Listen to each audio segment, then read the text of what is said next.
Hello. आज हम इंशाल्लाह डिस्कस करेंगे प्रोक्योरमेंट प्रोसीजर। प्रोक्योरमेंट किसी भी ऑर्गेनाइजेशन के लिए एक बहुत इंपॉर्टेंट डिपार्टमेंट होता है।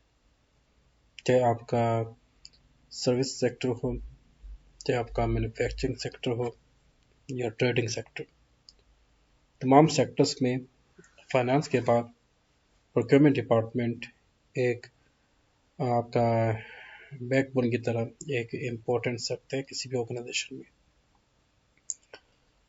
प्रोक्योरमेंट एक ऐसा डिपार्टमेंट है या एक ऐसा प्रोसेस है जिसमें आपने वेंडर से रॉ मटेरियल परचेज करते हैं और उस रॉ मटेरियल को फिर आप प्रोडक्शन डिपार्टमेंट को फॉरवर्ड करते हैं to manufacturing finished product according to need and requirement of customers and clients. तो इसमें डोमेस्टिक और इंटरनेशनल प्रोक्योरमेंट इन्वॉल्व होती है। तो जो पब्लिक सेक्टर में जो प्रोक्योरमेंट्स होती हैं वो बाकायदा टेंडर्स के ज़रिए रॉ मटेरियल को परचेज करते हैं। अगर आपने कोई सर्विस भी लेनी हो वो भी आपका प्रोक्योरमेंट में आती है। सर्विस में जैसे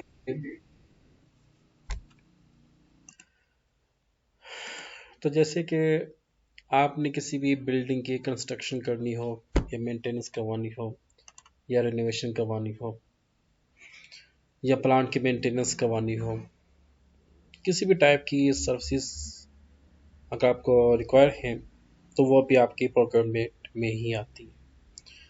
आमतौर पे हम ये समझते हैं कि प्रोक्योरमेंट इज जस्ट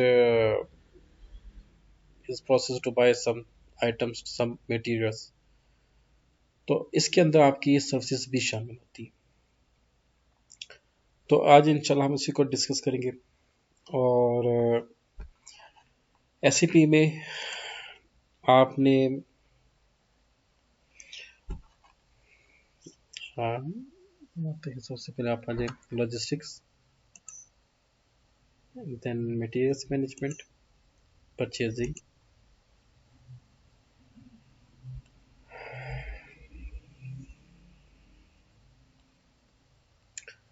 अच्छा इसके अंदर आपने कुछ चीज़ें को अंडरस्टैंड करने। और जैसे कि आई थिंक मैंने आपको लास्ट टाइम ने एक एमएम पैक प्रोसीजर भी बताया था। अच्छा ये एक रोड मैप हमने बनाया था लास्ट टाइम।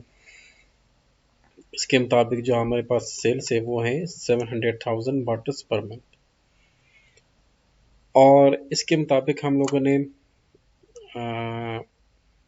डिफरेंट ये इसकी प्राइसेस थी और ये क्वांटिटी। ओके, यानी कि एक बॉटल की कीमत थी 40 रुपीज़ और 100,000 बॉटल्स ये उसकी प्राइस। ओके, पी क्या, यहाँ पे आप पी क्या लिख दो। अच्छा उसके बाद फेज 1 में हमने डिस्कस किया था क्रिएशन ऑफ रॉ मटेरियल्स।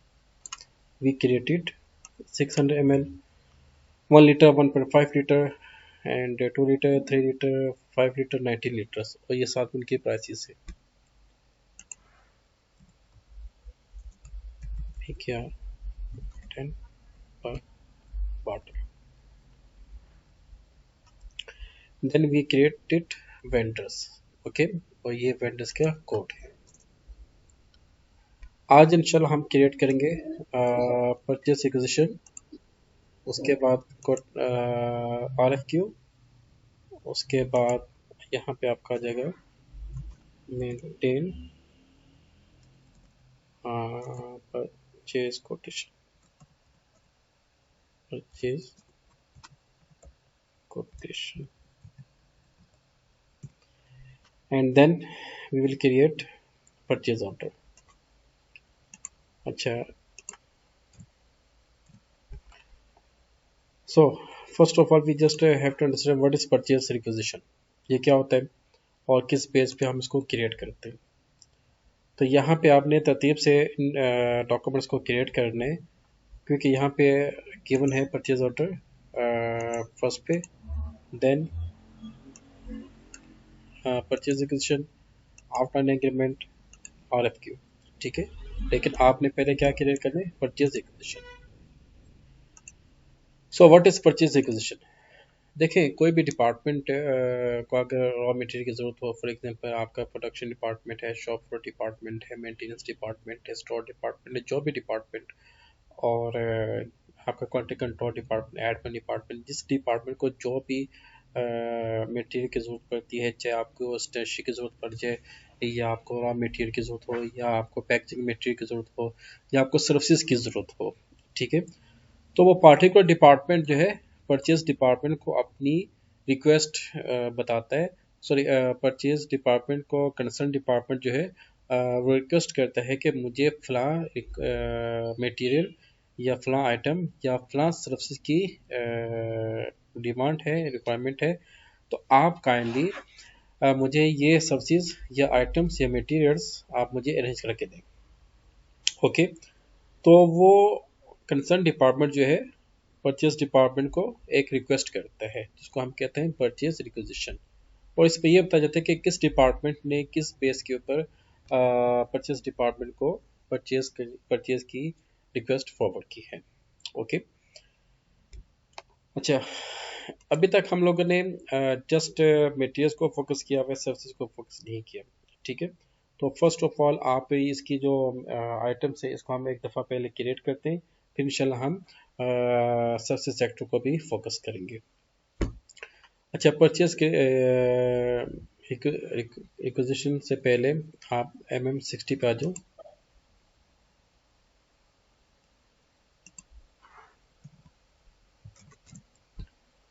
अच्छा, MM60 में आप देखते हैं क्या, list of materials, how many raw materials you have created.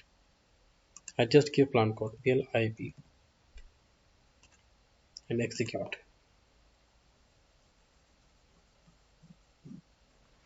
I just have created only one raw material and RMIB001.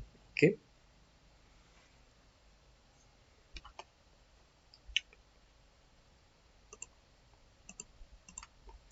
अच्छा, यहाँ पे आपका आइटम आ जाएगा, आइटम आएगा 10। जिस तरह से आप वो लिखते हो ना वो नंबर्स 1 2 3 4 5 सो, इसी तरह से हम यहाँ पर नंबर लिखते हैं 10 20 30 40 so, meter RMIB001। Short text skip कर दे, क्वांटिटी। अच्छा, यहाँ पे ये देखें कि आपको क्वांटिटी कितनी चाहिए। लेट्स से कि हम ये एज्यूम करते हैं कि वी हैव, आपके आसानी के लिए एक फॉर्मूला मैं आपको बताता हूँ। We have 7 raw materials in 600 bottle, 1 litre, 1.5 litre, 2 litre, 3 litre, 5 litre, 90 litre. तो हमारे पास डिमांड कितनी है, 7 लाख। तो 1 लाख बॉटल जो है वो पर आपने इस तरह से वो कैलकुलेट करने हैं, ठीक है। अच्छा, अब 1 लाख बॉटल है, तो हम लोग क्या करेंगे, quantity 100,000 unit each. Material group यहाँ पे आप लोगों ने चेक करना है, जिसका भी मतलब आ जाता है। आमतौर पे तो यहाँ पे हम बॉटल्स आइटम लिखते हैं, बॉटल आइटम। और अच्छा, एक और चीज़ ये कि जिन लोगों ने रॉ मटेरियल्स को क्रिएट किया हुआ है, उन क्रिएटेड रॉ मटेरियल्स के अंदर जो मटेरियल ग्रुप कुछ लोगों ने जो भी मेंशन किया हुआ है, यहाँ पे आप उसको मेंशन करेंगे। क्लियर? तो अब मुझे अपना कंफर्म नहीं कि उस पर हमने कौन सा, एनीवे हम मटेरियल ग्रुप को भी वहाँ पे चेंज कर सकते हैं, वो कोई तरह इशू नहीं है। तो आप एक काम करें, 01MT इनकी ये बॉटल्स आइटम लिख दें, मटेरियल ग्रुप, ये plant PLIB store SL01। I don't know I what is the exact code of store education, but ये उसको रिक्वेजिशन, रिक्वेजिशन आपसे पूछते हैं कि कौन सा है, यहाँ पे आप लिख दें store manager.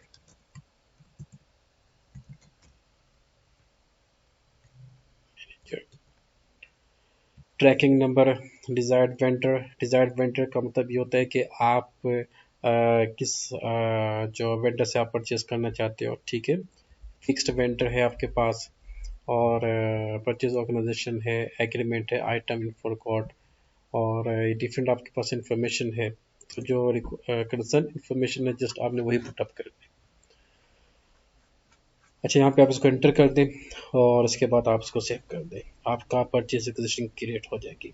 One thing you must have to understand कि परचेज रिक्वेजिशन की ना ही कोई जनरल एंट्री होती है और ना ही इसकी आप जो है ये कोई आपका एक ऑफिशियल डॉक्यूमेंट होता है। ऑफिशियल डॉक्यूमेंट का मतलब ये होता है कि जो आप वेंडर को फॉरवर्ड करते हैं। अच्छा, यहाँ पे कह रहा एरर आ रहा है, account assignment mandatory for material this one. तो अकाउंट असाइनमेंट यहाँ, अच्छा ये जो एरर आता है इसी से में ये एरर नहीं आता। और एस/4HANA 21 एंड थिंक 21 में भी इतना यस 21 में भी ये कंपलसरी है, 21 और 22 में भी ये चीज़ें कंपलसरी है। अकाउंट असाइनमेंट कैटेगरी ये आपकी है, इसमें आप बताते हैं कि आपका जो परचेज है वो क्या चीज़ है, एसेट है, सेल ऑर्डर है, इंडिविजुअल कस्टमर प्रोजेक्ट है, ऑर्डर, और network project, third party unknown, और all account category third party without. इसमें हम जो सबसे बेस्ट ऑप्शन है वो हम चूज़ करते हैं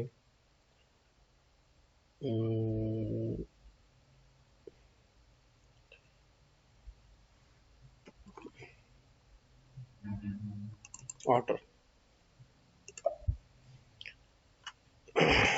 एंटर,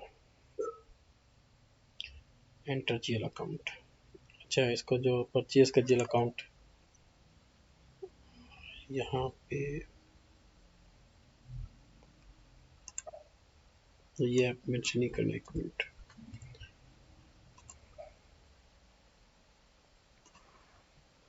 एफएस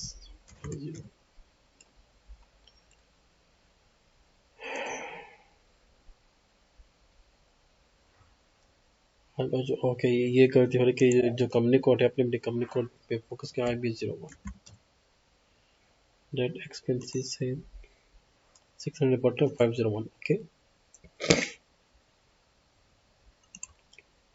तो यहाँ पे आप लिख दें 501। यह है कॉस्ट सेंटर। अगर आपने परचेज डिपार्टमेंट का कॉस्ट सेंटर क्रिएट किया हुआ तो गुड, अदरवाइज स्किप कर दें। अच्छा, अब वो पूछे कि 501 request an account assignment related to cost accounting. अच्छा, जब मैं आपसे वो बात कर रहा था वो यहाँ पे आ चुका है। इसका मतलब ये हुआ कि हम पहले यहाँ पे कॉस्ट सेंटर को क्रिएट करेंगे। ओके, कॉस्ट सेंटर का तरीका है वो की कोड है KS01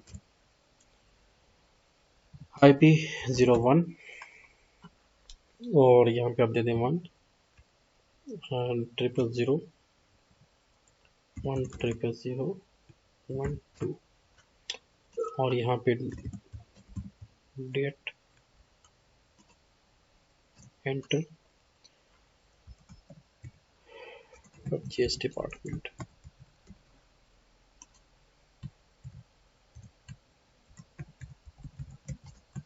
परचेज डिपार्टमेंट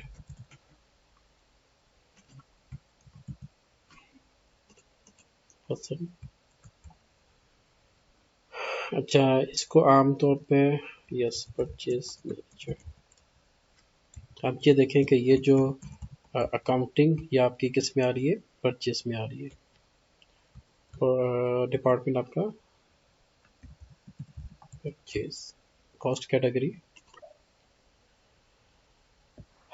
यहाँ पे देखें परचेज है तो ठीक है, अगर नहीं तो मैनेजमेंट लिखते हैं, स्टडी हायरार्की, और VAIP, then PKR, then profit centre आपका देंगे, एंटर एक्सेप्ट। अच्छा, उसके बाद आप आ जाओ ओके B9। तो यहाँ पे अच्छा बॉयज स्टूडेंट्स, एक काम ये कीजिएगा, आप लोगों ने ये तमाम रॉ मटेरियल्स को क्रिएट करने, जैसे कि मैंने यहाँ पे क्रिएट किए हुए, फिर इनके आपने जेल अकाउंट्स भी क्रिएट करने, और तमाम जेल अकाउंट्स को आपने कॉस्ट सेंटर के साथ असाइन करना। कॉस्ट सेंटर इन सब का एक ही होगा, वो होगा purchase department. Okay,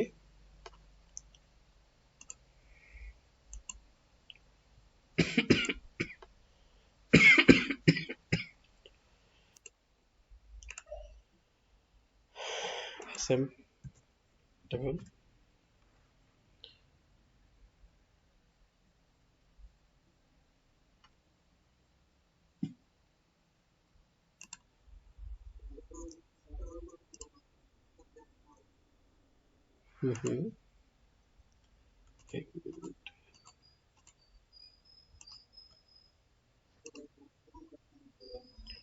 yes yes.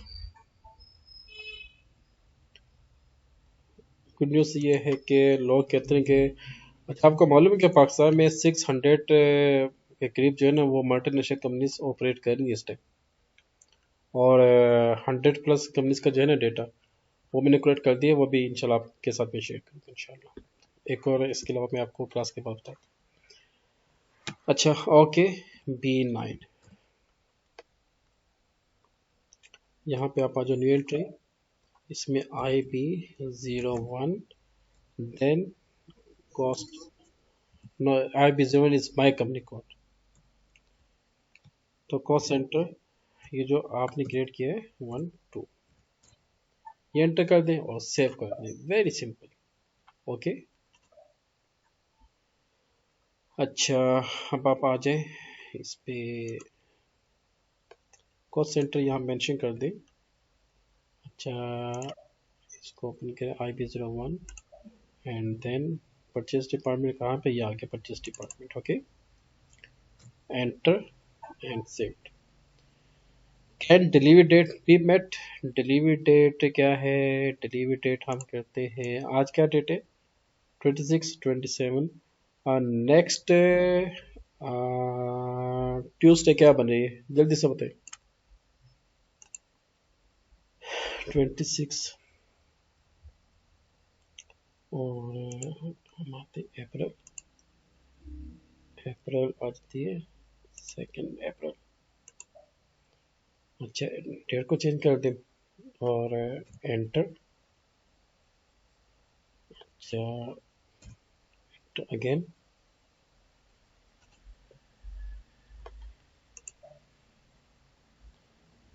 Expected delivery date. अच्छा यहाँ पे एक दफ़ा दोबारा कंफर्म करें, डिलीवरी एड्रेस, डिलीवरी डेट जो है, कॉन्टैक्ट पर्सन, एडिशन क्वांटिटीज। अच्छा यहाँ पे परचेज ऑर्डर प्राइस जो है मेंशन नहीं की गई। यहाँ पे एक बहुत टेक्निकल पॉइंट है, यहाँ पे जब परचेज ऑर्डर प्राइस वो हम लोग ने मेंशन क्यों नहीं की। Enter and save. We have created purchase requisition number this one. तो इसको भी काइंडली नोट कीजिए और परचेज रिक्वेजिशन नंबर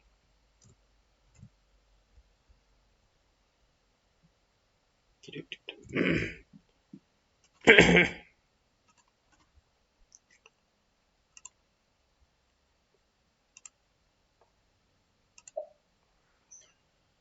अच्छा अब आपने नेक्स्ट जो भी क्रिएट करना है तो यहाँ पे आइटम और जो रॉ मटेरियल RM RB002 यानी कि 1 लीटर वाटर का क्रिएट करने पे जो भी यहाँ पे मटेरियल है इसके अकॉर्डिंग अपनी उनको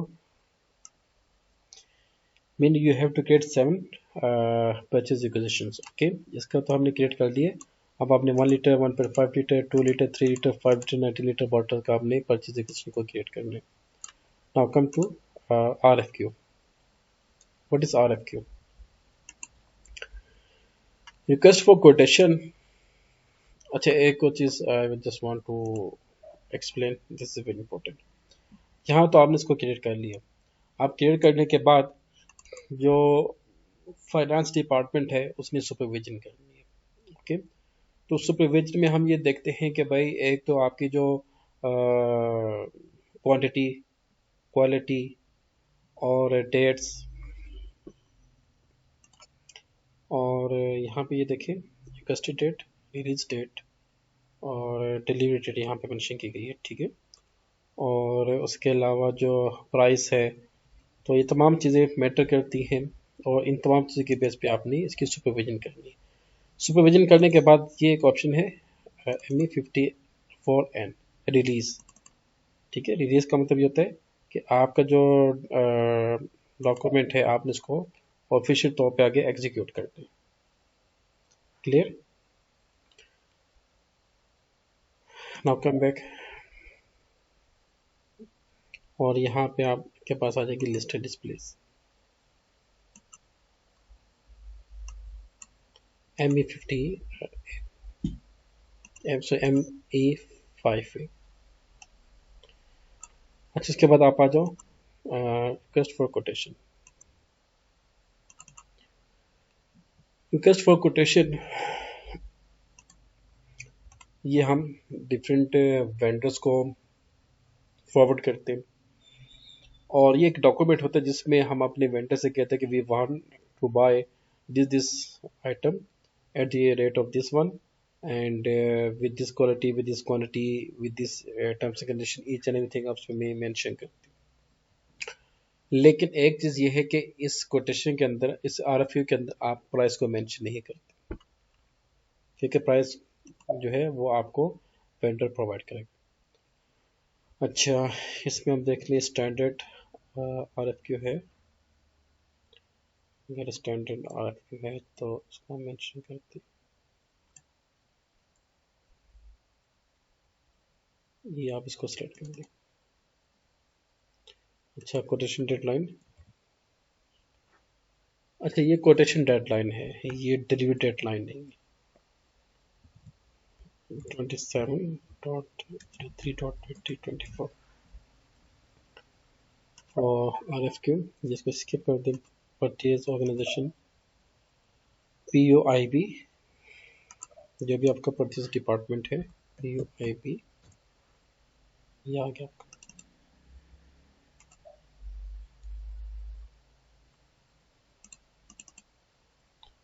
और परचेज ग्रुप ये था आपका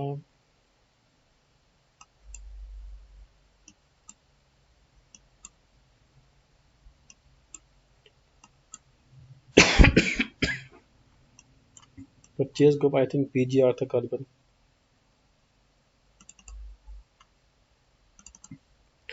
We can create our own purchase group from backend. Item category standard, delivery date 02.04.2024, SL01, material group 01 MT। तमाम स्टूडेंट जो है मेटेरियल ग्रुप यही यूज करेंगे। ओके, एंड देन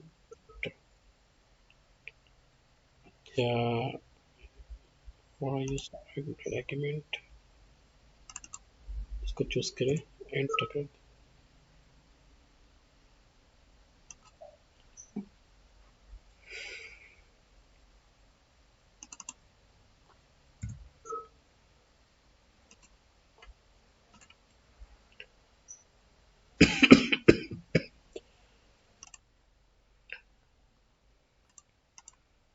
अच्छा, बैक एंड के ऊपर हम जरा इसको चेक करते हैं अपना कॉन्ट्रैक्ट और आउटलाइन एग्रीमेंट। आमतौर पे आउटलाइन एग्रीमेंट जो है ये हमेशा आपका साइन किया जाता है कि जब आपके पास कोटेशन आ जाती है। ठीक है, जब तमाम परचेज मैटर्स को क्लियर किया जाता है उसके बाद हम कॉन्ट्रैक्ट या आउटलाइन एग्रीमेंट के ऊपर फोकस करते हैं।